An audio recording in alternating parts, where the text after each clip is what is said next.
سلام الله عليكم أيها المشاهدين الكرام، سعيد بلقائكم في هذا الخبر الجديد.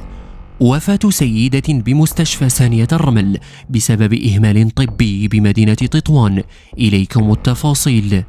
توفيت سيدة تبلغ من العمر 38 سنة بسبب ما اعتبره زوج الهالكة إهمالا تعرضت له الضحية التي كانت تتمتع بصحة جيدة، مطالبا وزير الصحة بإيفاد لجنة تفتيشية للبت في القضية وتحديد المسؤولية القانونية لكل المتورطين فيها.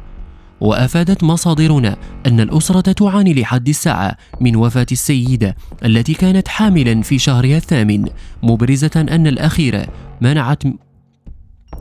منعت من قسم الإنعاش بمستشفى ثانية الرمل.